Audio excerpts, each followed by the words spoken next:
बिस्मिल्लाहिर्रहमानिर्रहीम, अस्सलाम वालेकुम। आज का हमारा इंतहाई इंटरेस्टिंग टॉपिक है कि हाउ टू इंट्रोड्यूस योरसेल्फ। अंग्रेज़ी का एक मुहावरा है कि well begun is half done.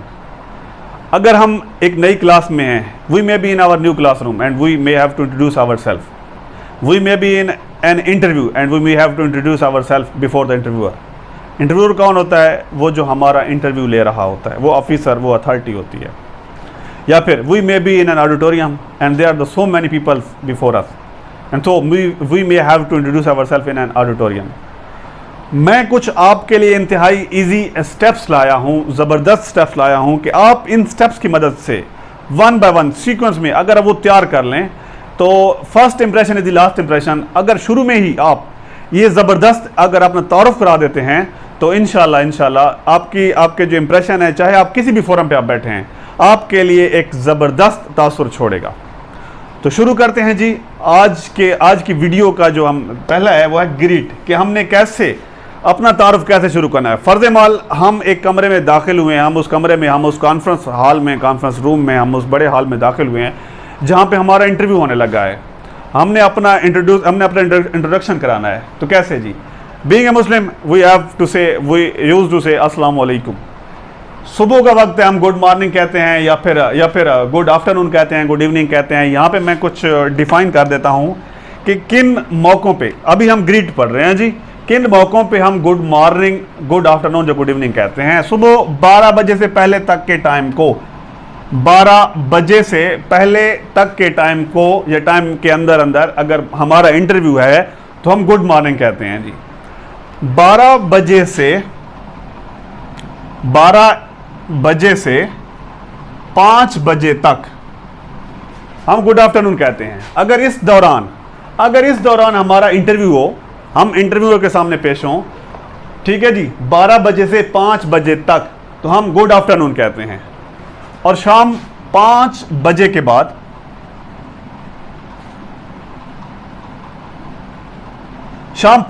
के बाद हम गुड इवनिंग कहते हैं। ये है फॉर्मल, ये रस्मी गुफ्तगू है। इसके अलावा अक्सर जो है हम ओवरऑल गुफ्तगू करते हैं, हाय, हे, व्हाट्सएप वगैरह जो हम कहते हैं, तो वी कांट यूज़ देयर। वो इनफॉर्मल हैं, वो हम यूज़ नहीं कर सकते। हम इंटरव्यू पे बैठे हैं, वहाँ पे 3-4 बंदे, या हो सकता है कोई साइकोलॉजिस्ट भी हो जो हमें जज कर रहा हो, तो we are not allowed to use that kind of words जिसमें हाय, हे, व्हाट्सएप, ये वो हम यूज़ नहीं कर सकते। ग्रीट में हमने गुड मॉर्निंग, गुड आफ्टरनून या फिर गुड इवनिंग ही कहना होता है। अगला स्टेप है जी name. We have to say tell और डिफाइन आवर नेम, कि हमारा नाम क्या है जी। This is Mohammad Asad. आप ये कह सकते हैं या फिर ये कह दें आई एम मोहम्मद असद, या फिर एक और ज़बरदस्त तरीका, my name is Mohammad Asad, my name is फ़लाँ, माई नेम इज़ फ़लाँ, माई नेम इज़ जाहिर, माई नेम इज़ अस्कर। आप कोई भी नाम इस्तेमाल कर सकते हैं। एक अब माई सेल्फ या माई सेल्फ वगैरह जो है ना, वो आपने यूज़ नहीं करना, क्योंकि माई सेल्फ जो है वो पोजेसिव की कैटेगरी में आ जाता है। और हमने ये 3 आपके पास ऑप्शन है, ये बेहतरीन है, आप इन तीनों में से कोई एक लगा सकते हैं कि this is Mohammad Asad, I am Mohammad Asad, या फिर my name is Mohammad Asad, my name is फ़लाँ। अगली जो कैटेगरी है place, you have to define कि आप कहाँ से हैं। आई बिलोंग टू, फ़र्ज़ माल मैं लाहौर से हूँ, आई बिलोंग टू लाहौर, ठीक है जी। या फिर यूँ कह दें कि I am from Lahore, I am from Lahore.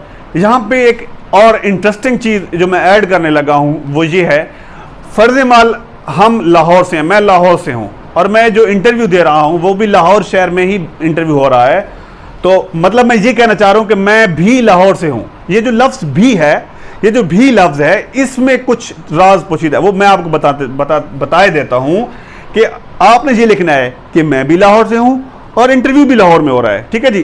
तो आप इंटरव्यूअर को ये कहना चाहते हैं कि मैं भी लाहौर से हूँ, ठीक है जी। I belong to Lahore itself, मैं भी लाहौर से हूं। I belong to Lahore itself, मैं भी लाहौर से हूं। आई बिलोंग टू मियां वाली इटसेल्फ, मैं भी मियां वाली से हूं। I belong to Karachi itself, मैं भी कराची से हूं, या फिर इस फिक्र में देखें I am from Lahore itself, I am from Lahore itself, मैं भी लाहौर से हूं। ठीक है जी, मतलब we are going to define कि हम जिस सिटी में बैठे हैं, हम जिस सिटी से बिलोंग करते हैं, इंटरव्यू भी उस सिटी में हो रहा है। अगला है जी family, you have to describe about your family, family members. ठीक है जी, तो ये चीज़ आप यहाँ पे रट्टा लगा लें कि how you have to write, how you have to tell, how you have to describe, how you have to narrate कि फैमिली, फैमिली में आपने क्या लिखना है जी, इन माई फैमिली, मेरे ख़ानदान में, अपार्ट फ्राम माई पेरेंट्स, मेरे वालदैन के अलावा, in my family apart from my parents, I have, अब ये इस चीज़ को रट्टा लगा लें, यहाँ से लेकर यहाँ तक रट्टा लगा लें। उसके बाद अगर आपको कोई बड़ा भाई है, ठीक है जी, I have an elder brother, I have an elder brother, और एक छोटी बहन है, I have an elder brother and a younger sister. ठीक है जी, इस तरह आप कुछ भी लिख सकते हैं। मतलब अगर आपके बड़े भाई हैं एन एल्डर ब्रदर, अगर आपके छोटी सिस्टर्स हैं, आपकी बड़ी सिस्टर्स हैं, आप वो इस तरह डिफाइन करते हैं। It depends upon you. ठीक है जी, आपने अपने बारे में कुछ इस तरह लिखना है। मतलब इस चीज़ को रट्टा लगा लें कि इन माई फैमिली, मेरे ख़ानदान में, अपार्ट फ्राम माई पेरेंट्स, चूँकि पेरेंट अगर आप दादी भी अगर हैं आपके साथ, ठीक है जी, apart from my parents and grandmother. ठीक है जी, apart from my parents and grandmother I have, ठीक है जी, या apart from my parents and grandparents, दादा दादी के अलावा, ठीक है, मेरे वालदैन और दादा दादी के अलावा, I have my elder brother, ठीक है, या I have my younger sister. ठीक है जी, मेरे वालदैन और दादा दादी के अलावा मेरी एक छोटी बहन है। ठीक है, या आई हैव एन एल्डर सिस्टर, या फिर मेरी एक बड़ी बहन है। वो आप उस पर डिपेंड करता है, आप जितने वो लिखना चाहें, जिस तरह लिखना चाहें वो आप देख सकते हैं। जो बेसिक चीज़ है वो ये है कि आप इस चीज़ को रट्टा लगा लें। फैमिली में आपने कुछ इस तरह लिखना है, ये ज़्यादा अच्छा इंप्रेशन छोड़ेगी, अच्छे तासुर छोड़ेगी कि in my family apart from my parents I have, आगे आप पे डिपेंड करता है। क्वालिफिकेशन कि क्वालिफिकेशन क्या है, वी हैव टू डिफाइन। मैंने डिफरेंट ये तरीके लिखे हैं, आपको थोड़ा सा गाइड करता हूँ कि आपने कैसे डिफाइन करना है जी। बता सकते हैं आई एम इन क्लास 6, 7, 8, 9, 10। ठीक है जी, आई एम इन क्लास 8। यहाँ पे आपने 6 या 7th नहीं लिखना, ये ऐसे कुछ लोग इस तरह I am in class 7th, ये गलत है, ये गलत है।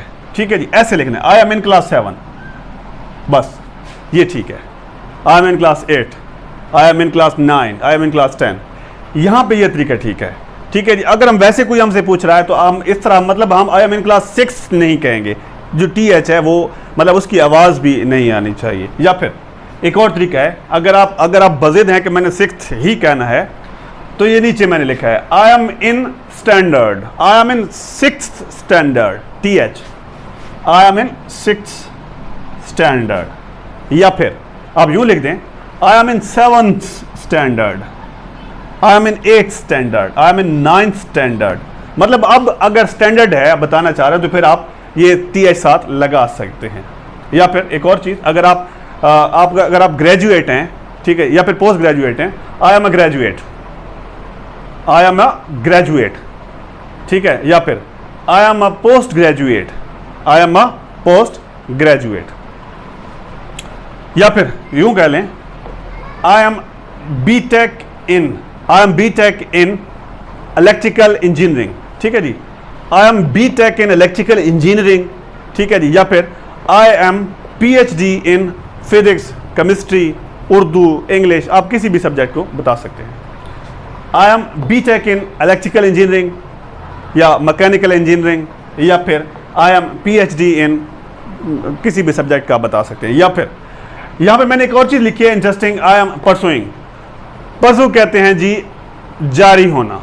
ठीक है जी, जो सब्जेक्ट जारी हो, जो क्लास जारी हो, उसको आप कहते हैं जो क्लास जारी हो। ठीक है जी, आई एम परसुइंग, अब मैं ग्रेजुएशन कर रहा हूँ। ठीक है, ये अपर लेवल के लिए होता है, परसू ये अपर लेवल। ठीक है जी, तो आई एम परसुइंग ग्रेजुएशन।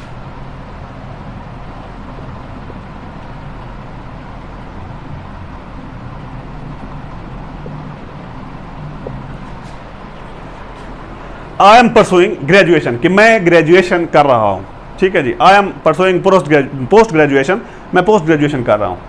अगला स्टेप देखें जी, आई एम इन, अब फर्ज माल मैं बीए सेकेंड ईयर में, आई एम इन बीए,